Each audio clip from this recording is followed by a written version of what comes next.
YSM news ముద్కా headlines. మాజీ ఆర్థిక మంత్రి బుగ్గన రాజేంద్రనాథ్ ప్రెస్ మీట్.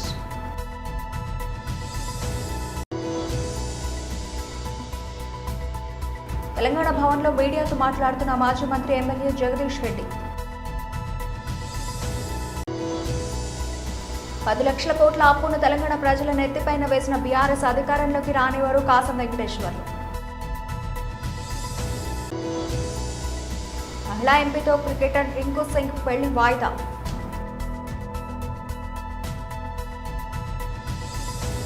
మాజీ ఆర్థిక మంత్రి బుగ్గన రాజేంద్రనాథ్ ప్రెస్ మీట్ నిర్వహించారు. రాజ్యాంగ ఉల్లంఘన. రాజ్యాంగంలో 2003, 2004 ఆర్టికల్స్ ఏం చెప్తాయి? ఏ ఒక్క రూపాయి కానీ రాష్ట్ర ఖజానాలో నుంచి బయటకు తీసుకోవాలంటే అసెంబ్లీ. ఇప్పుడు అసెంబ్లీకి అంత ప్రాముఖ్యత ఎందుకు? పార్లమెంటుకు అంత ప్రాముఖ్యత ఎందుకు? ఎన్నో బాధ్యతల్లో భాగంగా రాష్ట్రంలో దేశంలో ఉన్న ప్రతి పౌరునికి సంబంధించిన ధనము కానీ వారి శ్రేయస్సు కానీ వాళ్ళ చేతిలో పెట్టడం జరుగుతుంది 5 సంవత్సరాల కాలపరిమితికి. ఈరోజు 203 ఆర్టికల్ ప్రకారము ఏదైనా కానీ ఒక డిపార్ట్మెంట్కు డబ్బులు రావాలనంటే అసెంబ్లీలో ఎమ్మెల్యేలు ఒకవేళ వాళ్ళు ఓట్ చేస్తేనే, సమ్మతం తెలిపితేనే ఇచ్చేదానికి ఉంటుంది. 204 ఆర్టికల్లో అప్రోప్రియేషన్ బడ్జెట్ సెషన్ అయిపోయిన తర్వాత చివరకు మొత్తము ఈ సంవత్సరానికి ఈ డబ్బులు పరిపాలన చేసేదానికి అవసరం అంటే రాష్ట్ర శాసనసభ ఆమోదం తెలిపిన తర్వాతనే డ్రా చేయడానికి అవకాశం ఉంటుంది. అంతవరకు ఒక్క రూపాయి కూడా డ్రా చేయడానికి అవకాశం ఉంటుంది. ఓన్లీ గవర్నర్ గారికి ప్రత్యేకమైన కోర్టుకు సంబంధించినవి తప్ప మిగతా ఎక్కడ కూడా 1 రూపాయి తీసుకునే దానికి అవకాశం ఉండదు. అదేవిధంగా 293/1 రాజ్యాంగంలో అంటే ఒకవేళ రాష్ట్రము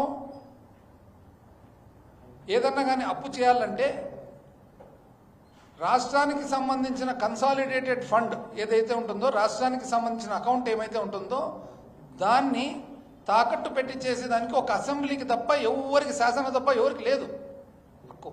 ఈ 3 కూడా ఉల్లంఘన జరుగుతున్నాయి. 203 ఆర్టికల్, 204 ఆర్టికల్, 293/1. ఇంతకుముందు మద్యం మీద ఏదైతే ఆదాయం వచ్చిందో గత ప్రభుత్వంలో, మా పరిపాలనలో మద్యం మీద ఒక ప్రత్యేకమైన ఆదాయం తయారు చేసినాం. ఎట్లా తయారు చేసినాము? ఏదైతే మద్యం అమ్ముతూ ఉన్నారో ఆ మద్యము రీటైల్ షాపులో కొద్దిగా ఎక్కువ అమ్ముతున్నారు. అంటే ఒకవేళ ఒక మద్యం సీసా, బీర్ సీసా ఒకవేళ 200 రూపాయలు అయితే రీటైల్ షాపులు సిండికేట్ అయ్యి ఒక 10 రూపాయలు, 20 రూపాయలు ఎక్కువ అమ్ముతున్నారు. ఎప్పుడైతే రాష్ట్ర ప్రభుత్వమే రీటైల్ బిజినెస్ చేసిందో ఆ 10 రూపాయలు, 20 రూపాయలు ఏదైతే ఉందో, ఏదైతే ప్రైవేట్ వ్యక్తుల చేతికి పోతుందో, ఏదైతే అంగళ్ళు పెట్టుకున్నారో వాళ్ళ చేతికి పోయిందో ఆ డబ్బును ARET additional retail excise tax అని చెప్పి పెట్టి ఆ డబ్బులు మాత్రమే, అంటే ఆ 10 రూపాయలు కానీ 20 రూపాయలు ఏదైతే ప్రైవేట్ వ్యక్తుల చేతికి పోతుందో ఆ డబ్బులు మాత్రం ఒక పన్ను రూపం తయారు చేసి ఆ పన్ను రూపంలో వచ్చే ఆదాయం ఏదైతే ఉందో తద్వారా ఆంధ్రప్రదేశ్ స్టేట్ బోరేజెస్ కార్పొరేషన్ వాళ్ళు అప్పు చేసి చట్టసభలో చట్టము చేసి ఈ డబ్బులు ఏదైతే అప్పు చేయడం జరుగుతుందో ఈ ఎక్స్ట్రాగా వస్తున్న పన్ను. తెలంగాణ భవన్లో మీడియాతో మాట్లాడుతున్న మాజీ మంత్రి ఎమ్మెల్యే జగదీష్ రెడ్డి. గోదావరి నీళ్లపైన కుట్ర జరుగుతుందో, చంద్రబాబు నాయుడు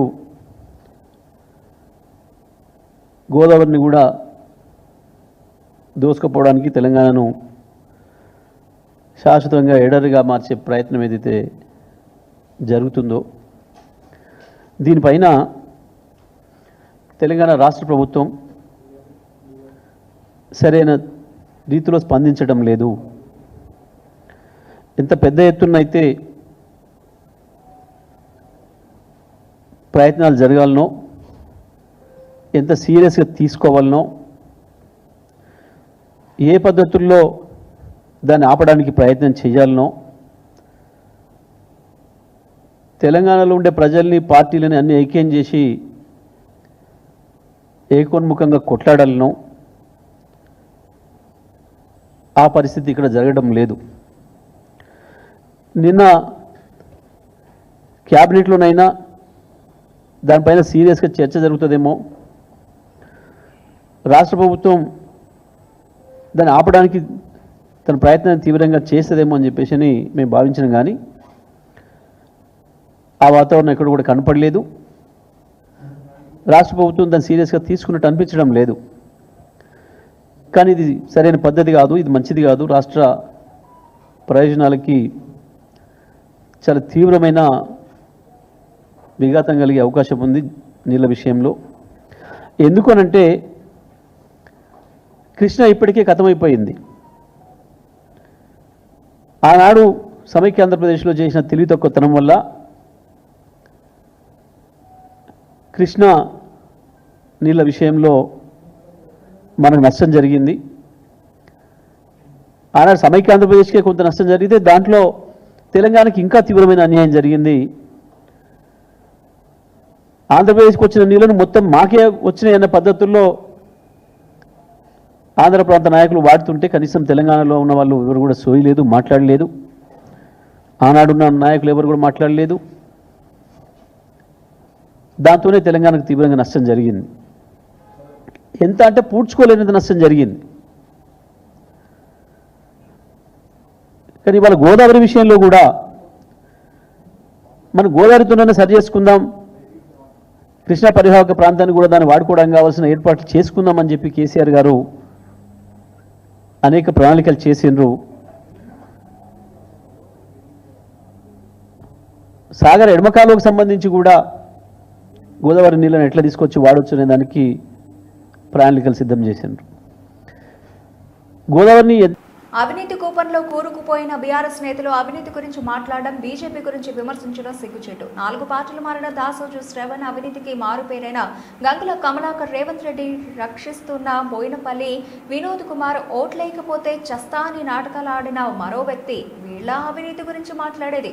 10 ఏళ్లు అధికారం అనుభవించి 10 లక్షల కోట్ల రూపాయల అప్పును తెలంగాణ ప్రజల నెత్తిపైన వేసిన బీఆర్ఎస్ ను కానీ కేసీఆర్ ను కానీ తెలంగాణ ప్రజలు మరో 25 ఏళ్లైనా అధికారంలోకి రానివ్వరు.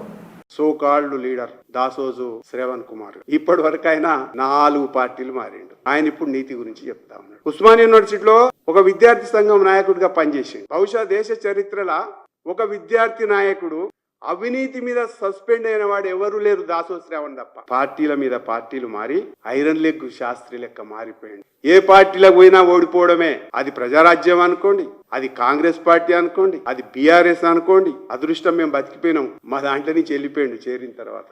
గంగుల కమలాకర్ మాజీ మంత్రి, ఆయన కూడా నీతి గురించి చెప్తాడు, పుస్తకాల గురించి చెప్తుండు, చదువు గురించి, కంటెంట్ గురించి చెప్తుండు, సబ్జెక్టు గురించి చెప్తున్నాడు. గంగుల కమలాకర్ జీవితమే కుంభకోణాలమయం. మైనింగ్ మాఫియాలకు ఈయన బాస్. 500 కోట్ల రూపాయల ఈ దేశానికి రావాల్సినటువంటి పన్నుని విదేశాలకు ఎగుమతి చేసుకొని ఎగ్గొట్టినటువంటి బాపతి గంగుల కమలాకర్.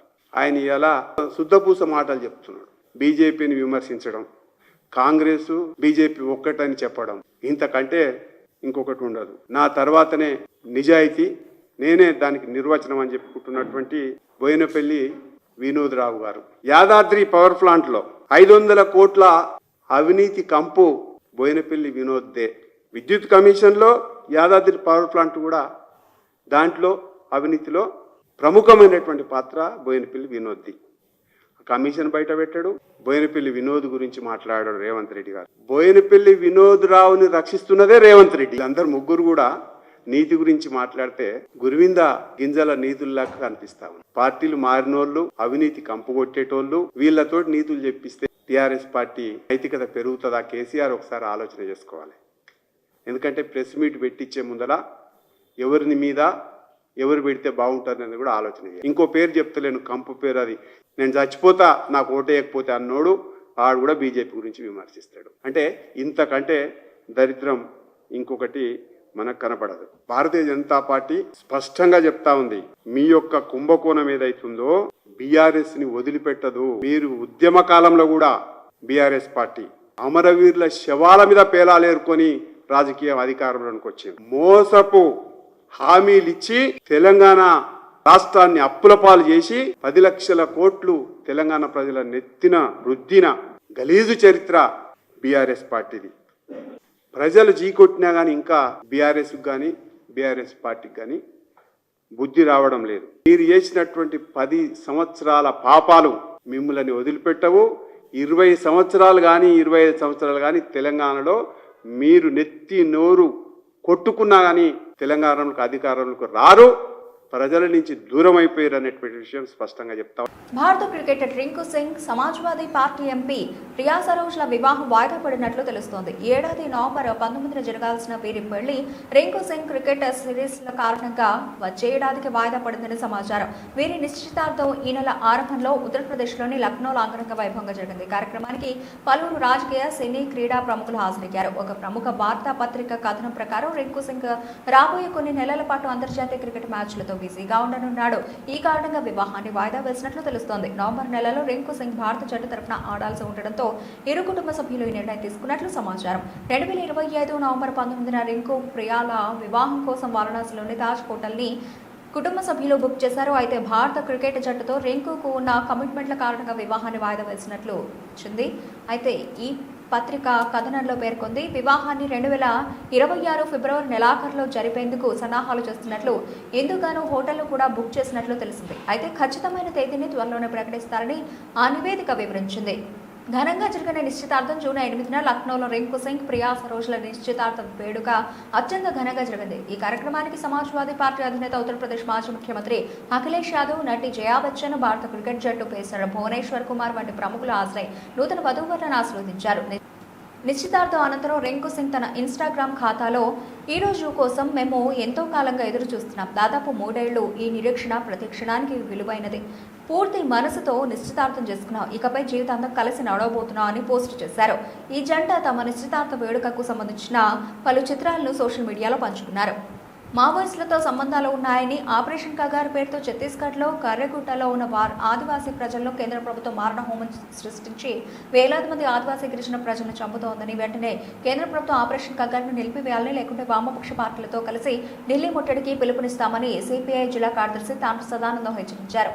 నిన్న భాస్కర్రావు భవన్లో నగర మహాసభ జరిగింది.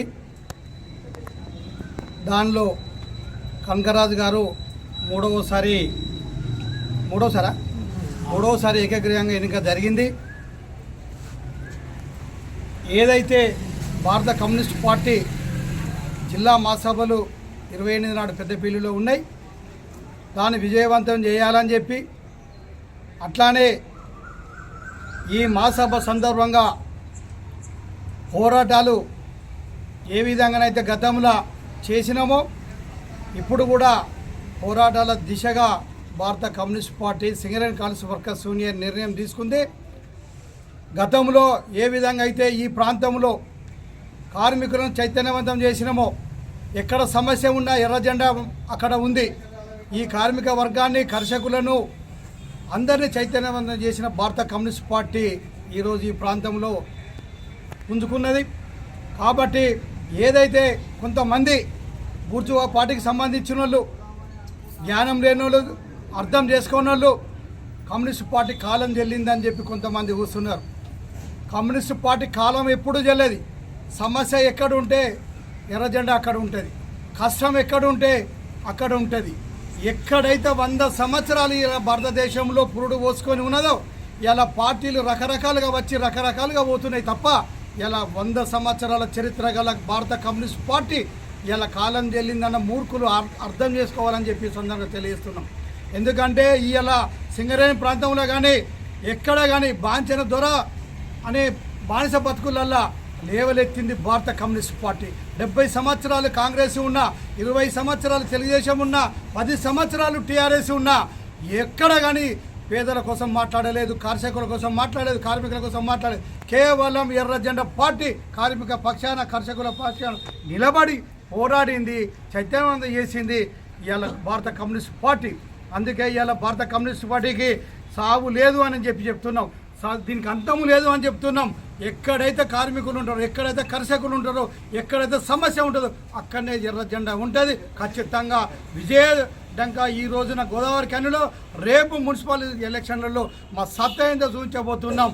మా సత్తా ఏంది, మా బలం ఏంది అనేది నిరూపించుతాం. ఖచ్చితంగా రేపు మున్సిపల్లో విజయడంగా మోగిస్తామని చెప్పి సందర్భంగా తెలియజేస్తున్నాం. కేంద్రంలో ఉన్న బీజేపీ ప్రభుత్వం తీసుకొస్తున్న కార్మిక వ్యతిరేక చట్టాలకు వ్యతిరేకంగా జూలై 9న జరిగే జాతీయ సమ్మెలో తెలంగాణ రాష్ట్రంలోని బీడీ పరిశ్రమలో పనిచేయు బీడీ కార్మికులు, ప్యాకర్లు, బట్టి చమన్ నెలసరి ఉద్యోగులు, ఠేకేదారులు తదితరులు సమ్మెలో పాల్గొంటున్నారు. జూలై 9న బీడీ పరిశ్రమ బంద్ పాటించాలి. సోమవారం తెలంగాణ బహుళ జన బీడీ కార్మిక సంఘం BLTU రాష్ట్ర కమిటీ, తెలంగాణ బీడీ యాజమాన్య సంఘం రాష్ట్ర ప్రధాన కార్యదర్శి ధర్మేంద్ర గాంధీకి సమ్మె నోటీసు ఇవ్వడం జరిగింది.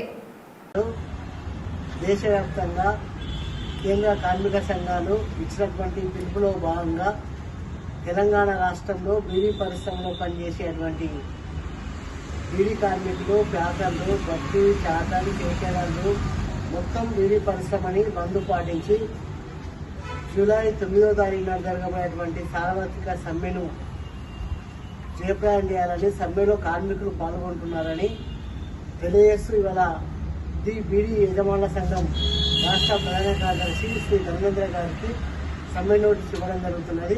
జూలై 9వ తారీఖు నాడు జరగబోయేటువంటి సమ్మె సందర్భంగా బీడీ పరిశ్రమని బంద్ పాటించాలని విజ్ఞప్తి చేస్తున్నాను. ఎందుకంటే కేంద్రంలో 3వసారి అధికారంలోకి వచ్చినటువంటి మోడీ ప్రభుత్వము కార్మిక చట్టాలని మార్చి 4 కోట్లుగా మార్చి ఇవాళ పెట్టుబడిదారులకు, కార్పొరేట్ శక్తులకు, వ్యక్తులకు కార్మిక చట్టాలని దారాదత్తం చేయడం జరిగినది. ఆ 4 కోట్లని బేషరతుగా ఉపసంహరించుకోవాలా, బీడీ పరిశ్రమలో పెట్టినటువంటి GSTని ఉపసంహరించుకోవాలా, కోప్టా చట్టాన్ని రద్దు చేయాలా, బీడీ పరిశ్రమలో పెట్టినటువంటి ఆంక్షలు ఎత్తివేయాలా.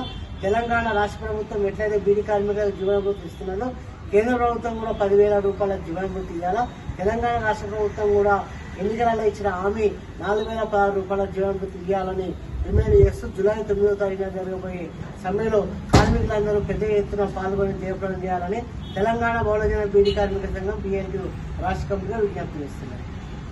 బులెటిన్ ముగించే ముందు హెడ్లైన్స్ మరోసారి. మాజీ ఆర్థిక మంత్రి బుగ్గన రాజేంద్రనాథ్ ప్రెస్ మీట్.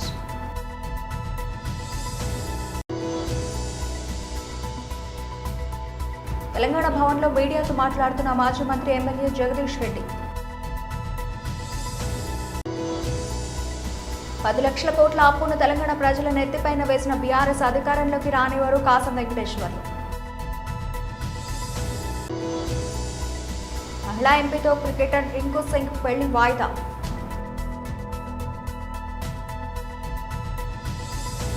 ఇవి ఇప్పటివరకు నబలిసిన అప్డేట్స్. మరిన్ని అప్డేట్స్తో మళ్ళీ కలుద్దాం. అంతవరకు సెలవు. నమస్తే.